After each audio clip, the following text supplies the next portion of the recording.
се согласувам апсолутно и со Наташа и со иницијативата член 3, по однос на тоа дека нема правен аргумент против ставањето на сексуалната ориентација како заштитена основа, ако се земаат меѓународните стандарди и право. Постои многу голема правна пракса, вклучително и од Европскиот суд за човекови права, која што вика дека едноставно различен третман само на основ на сексуална ориентација е недозволив според Конвенцијата за човекови права. Покрај ова, исто така и родовиот идентитет, односно заштитата на родовиот идентитет во последните години практиката дополнително се развива и оваа заштита веќе расте и со опсек и со разбирање на самиот родов идентитет. Покрај овие две основи, членот 3 има и други елементи кои што сметам дека треба да се променат. Не знам дали да навлегувам во истите. Важи. Да, бидејќи професорката Најчевска ќе се фокусира на измените во ред.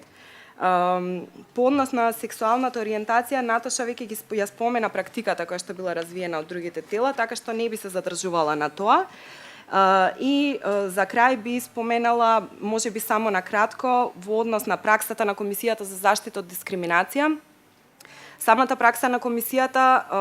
ја сваќам некако аргумент на тоа дека членот 3 може да остане вака како што е, заради тоа што одредбата е отворена и очигледно телото ја смета сексуалната ориентација за дел од овој член и ја третира како таква, туку како аргумент плюс за да се вклучи експлицитно и сексуалната ориентација и родовиот идентитет, заради бројот на случаи кои што се стигнати до комисијата, кои што бараат заштита на основ сексуална ориентација,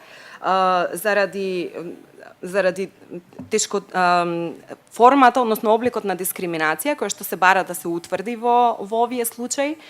Пред се говорам за учебниците, тоа се случаи на коалицијата, за двата случаи каде што беше најдено вознемирување од страна на комисијата и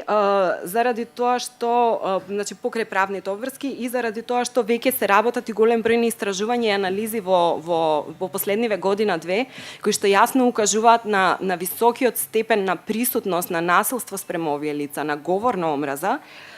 потоа на други проблеми со кои што се соочуваат, вклучително и пристап до услуги, до здравствени услуги, пристап до правда,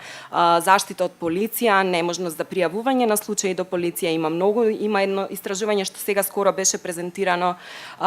кое што ги истражува баш пристапот до услуги на ЛГБТ лицата, каде што се говори за процентот 38% на случаите на насилство, од кои голем дел се силување, кои што не биле пријавени, а од другите 62% во голем дел случаите не биле пријавени од самите лица, туку од некои нивни блиски. Значи постои навистина страв од стигматизација, страв од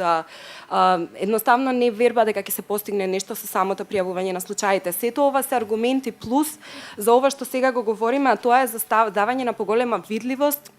на оваа група и едноставно давање на оној основен гол минимум на правна заштита што е потребен, а тоа е внесувањето на оваа заштитена карактеристика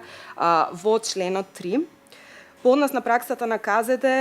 мислам дека тоа беше добро сумирано во годишниот извештај на мрежата за дискриминација, каде што они повикуваат во препораките дека е потребна конзистентна пракса на ова тело. Јас би се согласила со тоа, заради тоа што имаме случај каде имаме 3 случаи, мислам дека беа, од кои што едниот е педагогија, другиот е за 2 учебници медицинска психијатрија и од друга страна го имаме случајот криминалистичка психологија. Станува збор за иста проблематика, за исто прашање, каде што во случајот за педагогија, например, се вика дека не може преку вакви учебници и научни трудови да се дискриминира, да се стигматизира определена група, додека пак во случајот по криминалистичка психологија се вели дека прикажувањето на транвеститите како девијантни во поглавје кое што говори за психолошка мапа на злосторството, тука пак не е најдена дискриминација. Мислам, тоа едноставно укажува на неконзистентна практика на ова тело и заради тоа што комисијата тука вика дека тука го гледа единствено толкувањето на трансвестизмот во неговото научно значење. Мислам дека ова укажува на тоа дека практиката некаде застранила од она што било утврдено во првичниот случај со учебникот педагогија.